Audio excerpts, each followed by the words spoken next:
नमस्कार। आपका अखबार के इस अंक में आपका स्वागत है। मैं हूं प्रदीप सिंह। नेता भविष्यवक्ता नहीं होते, ज्योतिषी नहीं होते, लेकिन कुछ नेता ऐसे होते हैं जो दूरदर्शी होते हैं, जो भविष्य में होने वाला है। मैं राजनीतिक घटनाक्रम की दृष्टि से कह रहा हूं, किसी राष्ट्र की राजनीति में क्या होने वाला है वो बहुत पहले से देख लेते हैं।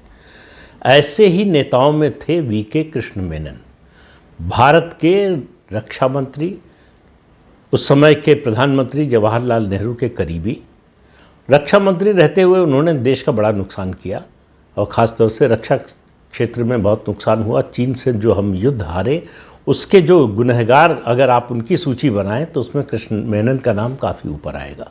लेकिन मैं आज उस संबंध में कोई बात नहीं कर रहा हूँ।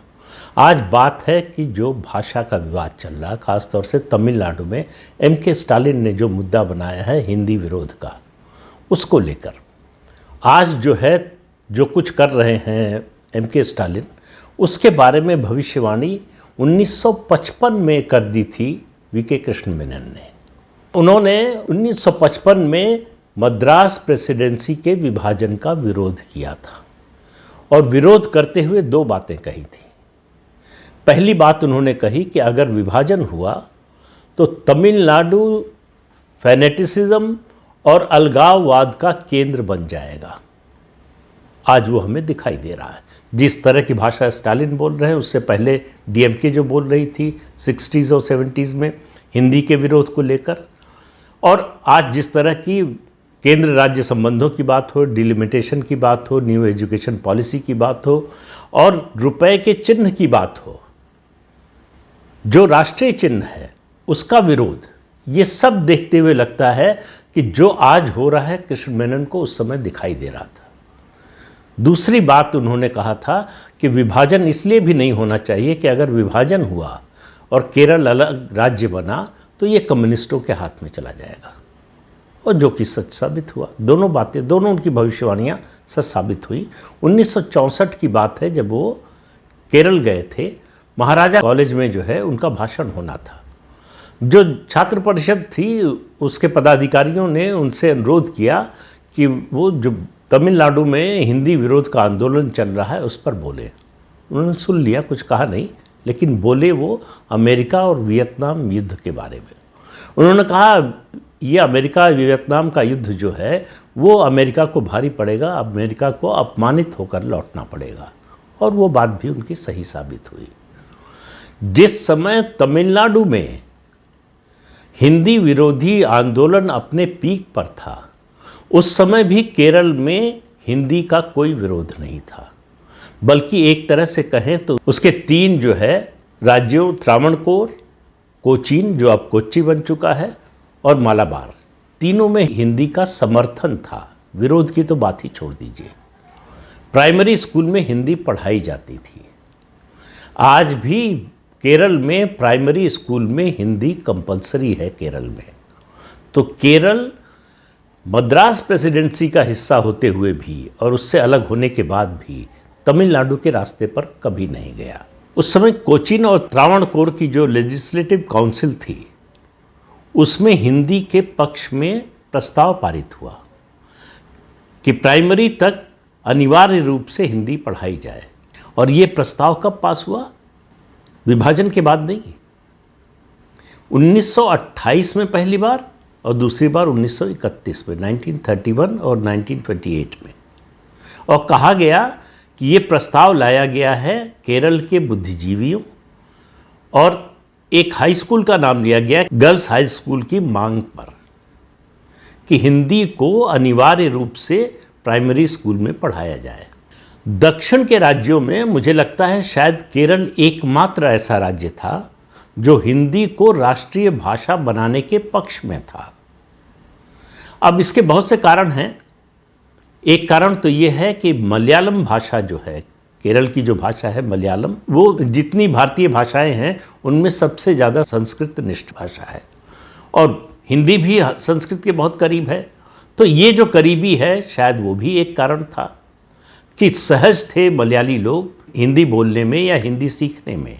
संस्कृत में उनकी दक्षता बहुत ज़्यादा थी, इसमें कोई शक नहीं है। और ये जो प्रस्ताव आया था लेजिस्लेटिव काउंसिल में, उसको कांग्रेस के एक नेता लेकर आए थे जो बाद में इंडियन यूनियन मुस्लिम लीग में चले गए। और हिंदी के प्रति इस तरह का स्नेह, इस तरह का प्रेम और कहें कि आसक्ति, उसके दूसरे कारणों में एक कारण ये भी था कि केरल के लोगों का मानना था और पूरे देश का ही मानना था, ये तमिलनाडु को छोड़ दें जिस तरह का विरोध था, कि हिंदी जो है राष्ट्रीय आंदोलन की भाषा है, आज़ादी के आंदोलन की भाषा है, इसलिए भी हिंदी के प्रति स्नेह था।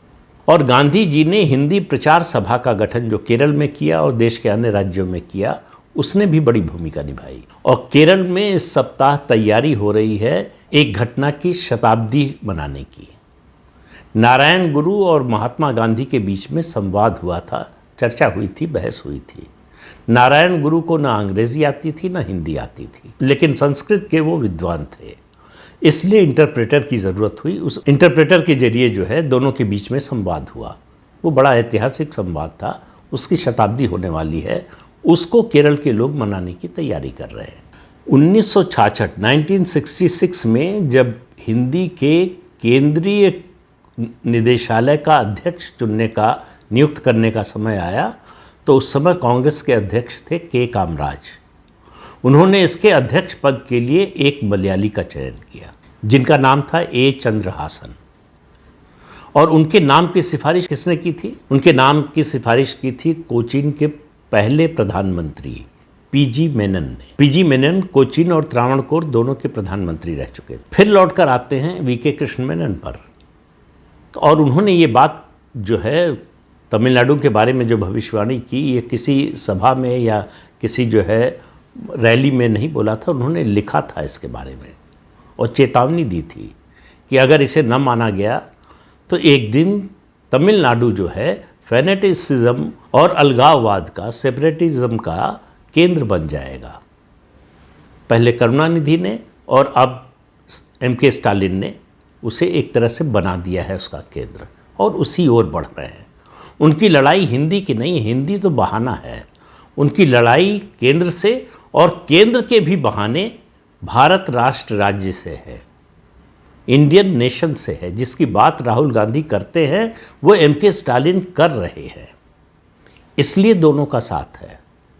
इसलिए एमके स्टालिन की किसी बात का राहुल गांधी विरोध नहीं करते हैं, या राहुल गांधी जब इंडियन नेशन से लड़ने की बात करते हैं तो उसका विरोध एमके स्टालिन नहीं करते हैं, डीएमके नहीं करती है। और अगर वीके कृष्ण मेनन का सुझाव माना गया होता तो वो मद्रास प्रेसिडेंसी को दक्षिण प्रदेश बनाना चाहते थे। एक समय 12वीं और 13वीं शताब्दी में केरल के कुछ इलाकों में एक भाषा चलती थी, मिश्रित भाषा थी, वो थी मलयालम और संस्कृत का मिश्रण। उसका नाम था मणिपर्वलम। ये भाषा बोली जाती थी, लेकिन ये भाषा बहुत लंबे समय तक चली नहीं और कुछ क्षेत्रों तक और समाज के एक बड़े वर्ग तक सीमित रही। फिर मलयालम ही जो है पूरे प्रदेश में चलने लगी। मलयालम या मलयाली केरल के लोगों का हिंदी से इस तरह का लगाव, प्रेम, उसका एक बड़ा कारण और है, मतलब बल्कि कहें दो कारण हैं।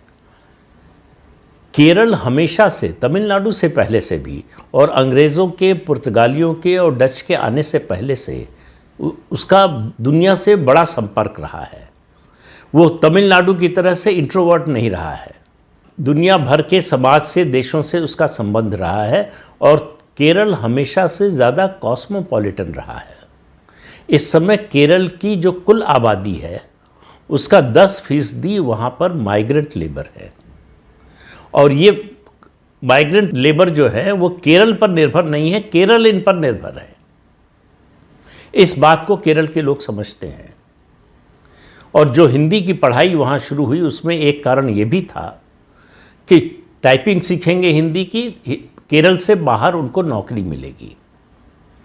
तो सरकारी नौकरी और दूसरी तरह की नौकरी की संभावना के कारण भी केरल के लोगों ने हिंदी को बढ़ावा दिया, हिंदी सीखने का प्रयास किया और हिंदी को अपने स्कूलों में अनिवार्य रूप से लागू किया। बगल में तमिलनाडु है, उसका कोई असर केरल पर नहीं पड़ा। केरल वासियों का स्वभाव कॉस्मोपॉलिटन होने के साथ साथ प्लूरलिज्म पर भी केरल का बड़ा जोर रहा है। दरअसल केरल एक बड़ा उदाहरण है अनेकता में एकता का। इसीलिए केरल में कभी अलगाववादी आंदोलन नहीं चला। हिंदी के विरोध में जब आंदोलन तमिलनाडु में पीक पर था, तब भी केरल में हिंदी के विरोध में कोई आंदोलन नहीं चला। तब भी आंदोलन तो छोड़िए, हिंदी के विरोध में केरल में हिंदी की पढ़ाई पठन पाठन बंद भी नहीं किया गया। हिंदी के विरोध में कोई आंदोलन भी नहीं हुआ। अभी हाल ही में जब केंद्रीय गृह मंत्री अमित शाह गए थे और उन्होंने कहा था कि हिंदी को प्रोत्साहन देना चाहिए, बढ़ावा देना चाहिए, तो कुछ तत्वों ने ज़रूर विरोध किया था। लेकिन केरल के लोगों का मानना है कि मलयाली भाषा का सम्मान करते हुए अगर हिंदी को बढ़ावा दिया जाता है तो उन्हें कोई एतराज़ नहीं है। वो तमिलनाडु की तरह नहीं है और ख़ासतौर से एमके स्टालिन की तरह तो वो प्रदेश का कोई नेता नहीं है। वहाँ हिंदी के प्रति नफ़रत का ये भाव नहीं है, हिंदी के प्रति प्रेम और लगाव का भाव है। वो अपने देश की भाषा मानते हैं। और मैंने जैसे पहले कहा कि केरल दक्षिण का शायद एकमात्र राज्य था जो हिंदी को राष्ट्रीय भाषा बनाने के पक्ष में था। तो ये जो नेशनलिज्म की भावना है, राष्ट्र प्रेम की भावना है, जो केरल में दिखाई देती है, उसका तमिलनाडु में काफ़ी हद तक अभाव दिखाई देता है। ख़ास तौर से द्रविड़ राजनीति करने वालों में, द्रविडियन राजनीतिक दल है उनमें, और उसमें भी सबसे ज़्यादा डीएमके में। पेरियार से शुरू करना चाहिए, पेरियार, करुणानिधि और अब एमके स्टालिन। उनको लगता है कि ये दक्षिण और उत्तर का भेद अगर वो जो है खड़ा करने में, ये नैरेटिव बनाने में कामयाब होंगे तो उनकी राजनीति कामयाब होगी। लेकिन ये भेद खड़ा किए बिना केरल प्रोग्रेस कर रहा है। लिटरेसी में भी आगे है तमिलनाडु से, बहुत छोटा प्रदेश है तमिलनाडु की तुलना में। प्राकृतिक संसाधन उसके पास तमिलनाडु से बहुत कम है। इसके बावजूद उसकी प्रगति जो है वो अलगाववाद के रास्ते पर गए बिना है। तमिलनाडु चाहे हिंदी विरोध का आंदोलन रहा हो 60 और 70 के दशक में, या फिर जब श्रीलंका में संघर्ष चल रहा था सिंहलियों और तमिलों के बीच में, उस समय भी अलगाववाद के रास्ते पर था। मैंने एक वीडियो में आपसे कहा था कि इस तरह से करुणानिधि एक तरह से देश के विभाजन के लिए तैयार थे या तैयारी कर रहे थे, उस रास्ते पर चल रहे थे। आईबी की रिपोर्ट आने के बाद उस समय के प्रधानमंत्री चंद्रशेखर जी ने उनकी सरकार को बर्खास्त किया था। तो वो टेंडेंसीज जो थी उस समय या 60 और 70 के दशक में डीएमके में, वो अभी ख़त्म नहीं हुई हैं। उसको एक तरह से पुनर्जागृत करना चाहते हैं एमके स्टालिन। उनको लगता है कि उनके पॉलिटिकल सर्वाइवल का अब एकमात्र तरीका बचा है। जिस तरह से उनकी सरकार की लगातार लोकप्रियता गिर रही है, उनकी सरकार के प्रति लोगों की नाराज़गी बढ़ रही है जैसे जैसे, वैसे वैसे ही वो केंद्र के विरोध में, उत्तर भारत के विरोध में और भारत के विरोध में मुद्दे लेकर आ रहे हैं एक के बाद एक। लेकिन देश के लिए सौभाग्य की बात यह है कि उनके ये मुद्दे चल नहीं रहे हैं। देश के बाकी हिस्सों को तो छोड़ दीजिए, वहाँ चलने का कोई सवाल नहीं है। तमिलनाडु में नहीं चल रहा है। हिंदी विरोधी आंदोलन की जैसी हवा या जैसा समर्थन 60 और 70 के दशक में था, आज बिल्कुल नहीं है। इस बात से एमके स्टालिन की हताशा और ज़्यादा बढ़ रही है। इसलिए आप देखें, जैसे आप चाट खाते हैं तो अगर मज़ा नहीं आए तो मिर्च और मसाला बढ़ाते हैं, उसी तरह से वो मिर्च मसाले के रूप में इन मुद्दों का इस्तेमाल कर रहे हैं स्वाद के लिए, अपनी राजनीति के सर्वाइवल के लिए। लेकिन लगता नहीं है कि 2026 में उनकी ये इच्छा पूरी होने वाली है। हालांकि 2026 में अभी समय है, 1 साल से ज़्यादा का समय है। लेकिन जिस तेज़ी से एमके स्टालिन की सरकार की लोकप्रियता घट रही है और जन समर्थन घट रहा है, उससे उनको साफ दिखाई दे रहा है कि उनका राजनीतिक भविष्य क्या है। इसलिए उनकी निराशा के कारण आपको ये स्वर सुनाई दे रहे हैं, इस तरह का विरोध, इस तरह का आंदोलन दिखाई दे रहा है। तो इस अंक में इतना ही। अगले अंक में फिर मिलेंगे किसी नए मुद्दे के साथ। तब तक के लिए अनुमति दीजिए। आपसे अनुरोध है कि चैनल देखिए, शेयर कीजिए, लाइक कीजिए और सब्सक्राइब जरूर कीजिए। नमस्कार।